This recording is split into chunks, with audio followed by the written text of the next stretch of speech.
ബഹുമാനപ്പെട്ട പ്രധാനമന്ത്രി കഴിഞ്ഞ ദിവസം തെലങ്കാനയിൽ നടന്ന വിവിധ യോഗങ്ങളിൽ സംസാരിക്കവെയാണ് പാർഷ്യൽ ലോക്ക്ഡൌണിന് സമാനമായ നിലയിലുള്ള ചില നിയന്ത്രണങ്ങൾ പ്രഖ്യാപിച്ചത്. അതിൽ പ്രധാനമായും എണ്ണയുടെ ഉപഭോഗം പരമാവധി പരിമിതപ്പെടുത്തുന്നതിന് വേണ്ടി വർക്ക് ഫ്രം ഹോം നടപ്പാക്കുക, അതുപോലെ നമ്മുടെ ഫോറിൻ എക്സ്ചേഞ്ച് റിസർവ് നിലനിർത്തുന്നതിനാവശ്യമായ നിലയിൽ സ്വർണത്തിന്റെ വാങ്ങൽ പരമാവധി ഒരു വർഷക്കാലത്തേക്ക് പരിമിതപ്പെടുത്തുക തുടങ്ങിയിട്ടുള്ള നിരവധി നിർദ്ദേശങ്ങളാണ് അദ്ദേഹം സാന്ദർഭികമായി പ്രസംഗമധ്യേ പരാമർശിക്കപ്പെട്ടിട്ടുള്ളത്. ഇത് വളരെ ഗൌരവതരമായിട്ടുള്ള പ്രശ്നമാണ്. കാരണം പശ്ചിമേഷ്യൻ യുദ്ധത്തിന്റെ ഭാഗമായി രൂപപ്പെട്ടിട്ടുള്ള സംഘർഷം വന്നിട്ട് എത്രയോ മാസങ്ങളായി. പക്ഷെ ഇത്രയും കാലം ഇതിനെ സംബന്ധിച്ച് മതിയായ ആലോചനയോ ചർച്ചയോ അതിന്റെ അടിസ്ഥാനത്തിൽ വ്യക്തമായ ഒരു പാക്കേജോ പ്രഖ്യാപിക്കുന്നതിന് പകരം വളരെ കാഷ്വലായി പ്രശ്നത്തെ കാണുകയും ചില യോഗങ്ങളിൽ ചില പരാമർശങ്ങൾ നടത്തുകയും ചെയ്യുക എന്നുള്ളത് വളരെ നിർഭാഗ്യകരമായിട്ടുള്ള അവസ്ഥയാണ്. ശരിയാണ്, പശ്ചിമേഷ്യൻ യുദ്ധ സംഘർഷത്തിന്റെ ഭാഗമായി എണ്ണയുടേതായ പ്രതിസന്ധിയുണ്ട്, പാചകവാതകത്തിന്റേതായിട്ടുള്ള പ്രതിസന്ധിയുണ്ട്. ആ വസ്തുതകൾ അംഗീകരിക്കുമ്പോൾ തന്നെ ഇപ്പൊ കണക്കുകൾ അനുസരിച്ചാണെങ്കിൽ ഞാൻ മനസ്സിലാക്കുന്നത് ശരിയെങ്കിൽ ശരാശരി ഓയിൽ മാർക്കറ്റിംഗ് കമ്പനികൾക്ക് പ്രതിമാസം 2500 കോടി രൂപയുടെ നഷ്ടമുണ്ട് എന്നാണ് കണക്കാക്കപ്പെടുന്നത്. അങ്ങനെ കണക്കാക്കപ്പെട്ടാൽ തന്നെ ഒരു 6 മാസക്കാലത്തെ പ്രതിസന്ധിയുടെ പശ്ചാത്തലത്തിൽ മൊത്തം എണ്ണ കമ്പനികളുടെ ധനബാധ്യതയായി അല്ലെങ്കിൽ നഷ്ടക്കണക്കായി ഏതാണ്ട് 1,80,000 കോടിയോളം രൂപയുടെ ധനബാധ്യതയാണ് ഉണ്ടാകുന്നത്. കോവിഡ്-19 പാൻഡമിക്കിന്റെ കാലഘട്ടത്തിൽ ഇതിനേക്കാൾ എത്രയോ മടങ്ങ് ധനനഷ്ടമാണ് നമ്മുടെ രാജ്യത്തിന്റെ സമ്പദ് വ്യവസ്ഥയ്ക്ക് ഉണ്ടായത്. അന്ന് ഇതുമായി ബന്ധപ്പെട്ടാണ് നമുക്ക് ഓർമ്മയുണ്ട്, ആത്മനിർഭർ ഭാരത് എന്ന പേരിൽ 20 ലക്ഷം കോടി രൂപയുടെ പാക്കേജ് അന്ന് ഗവൺമെന്റ് പ്രഖ്യാപിച്ചു. ഞങ്ങളുടെ പ്രധാനപ്പെട്ട ചോദ്യം ഇത്രയും സങ്കീർണമായിട്ടുള്ള പ്രശ്നം പശ്ചിമേഷ്യൻ ക്രൈസിസ് ഉണ്ടായതിനു ശേഷം ഇത്രയും മാസങ്ങൾ പിന്നിട്ടതിന് ശേഷവും ഈ വിഷയം, ഇതിന്റെ ഭാഗമായി ഉണ്ടാകുന്ന എണ്ണയുടെ പ്രതിസന്ധി, വിദേശ നാണയ ശേഖരത്തിൽ ഉണ്ടാകുന്ന ചോർച്ച, അത് രാജ്യത്തിന്റെ സമ്പദ്ഘടനയിൽ ഉണ്ടാക്കുന്ന പ്രത്യാഘാതം, ഇത് അഡ്രസ് ചെയ്യാൻ അല്ലെങ്കിൽ ഇത് പരിഹരിക്കാൻ ആവശ്യമായിട്ടുള്ള എന്ത് നടപടികൾ കേന്ദ്ര ഗവൺമെന്റ് സ്വീകരിച്ചു എന്നുള്ളതാണ്.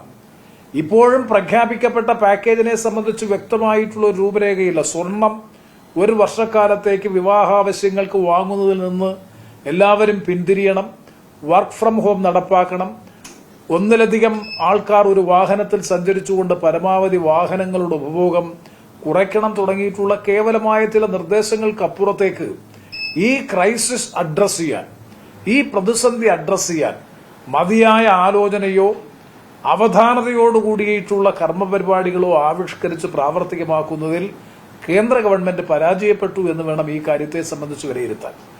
എന്റെ അഭിപ്രായത്തിൽ തീർച്ചയായിട്ടും ഈ വിഷയം അഡ്രസ് ചെയ്യാൻ ഗവൺമെന്റ് ഈ കാര്യത്തിൽ ഇടപെടേണ്ടതായിട്ട് വരും. ഓയിൽ മാർക്കറ്റിംഗ് കമ്പനീസിനുണ്ടാകുന്ന വ്യാപാര നഷ്ടം പരിമിതപ്പെടുത്തുന്നതിന് സബ്സിഡി നൽകാൻ കേന്ദ്ര ഗവൺമെന്റ് തയ്യാറാകണം.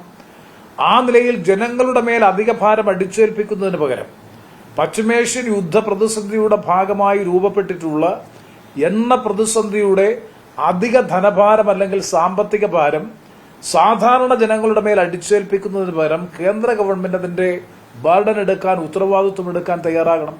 തീർച്ചയായും നാമമാത്രമായിട്ടുള്ള വർധനം ഉൾക്കൊള്ളാൻ കഴിയുന്നതാണ്.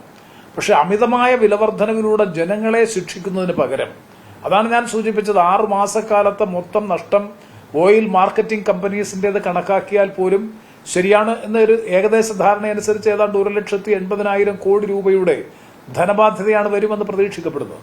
അപ്പൊ അതിലൊരു മേജർ പോർഷൻ സബ്സിഡിയായി കേന്ദ്ര ഗവൺമെന്റ് നൽകുകയും ഉപഭോക്താക്കളുടെ മേൽ അമിതഭാരം അടിച്ചേൽപ്പിക്കാതിരിക്കാനുമുള്ള ഒരു നയപരമായ തീരുമാനമെടുത്ത് ജനങ്ങൾക്ക് ആശ്വാസം നൽകുന്നതിന് പകരം നിങ്ങൾ പാർഷ്യൽ ലോക്ക്ഡൌണിലേക്ക് പോകണം എന്ന നിലയിലുള്ള കേവലമായ പ്രഖ്യാപനം ഒരു തരത്തിലും ന്യായീകരിക്കത്തക്കതല്ല.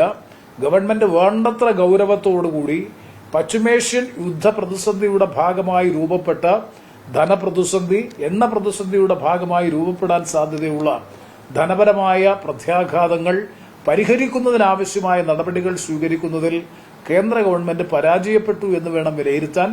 ഈ പ്രഖ്യാപനം പോലും, ഞാൻ ആവർത്തിച്ചു പറയുന്നു, അദ്ദേഹത്തിന്റെ കാഷ്വൽ ഒബ്സർവേഷൻസായി കേവലമായിട്ടുള്ള നിരീക്ഷണങ്ങളായി പൊതുയോഗങ്ങളിൽ പ്രഖ്യാപിക്കുകയായിരുന്നു. അതിനപ്പുറത്തേക്ക് കൃത്യമായ ഒരു പാക്കേജ്. അതാണ് ഞാൻ പറഞ്ഞ COVID-19 പാൻഡമിക്കിന്റെ കാലഘട്ടത്തിൽ ആത്മനിർഭർ ഭാരത് എന്ന പേരിൽ ഒരു പാക്കേജ് പ്രഖ്യാപിച്ചു. നിരവധി ആശ്വാസ നടപടികൾ അതിന്റെ ഭാഗമായി സ്വീകരിച്ചു. വ്യാവസായിക മേഖലയ്ക്കും വ്യാപാര മേഖലയ്ക്കും ധാരാളം ആനുകൂല്യങ്ങൾ പ്രദാനം ചെയ്യുന്ന നിലയിലുള്ള പ്രഖ്യാപനങ്ങൾ ഉണ്ടായി. നിർഭാഗ്യവശാൽ അത്തരത്തിലുള്ള ഒരു പ്രഖ്യാപനവും ഈ പ്രാവശ്യം ഉണ്ടായില്ല എന്നുള്ളത് വളരെ വളരെ നിർഭാഗ്യകരമായിട്ടുള്ള അവസ്ഥയാണ്.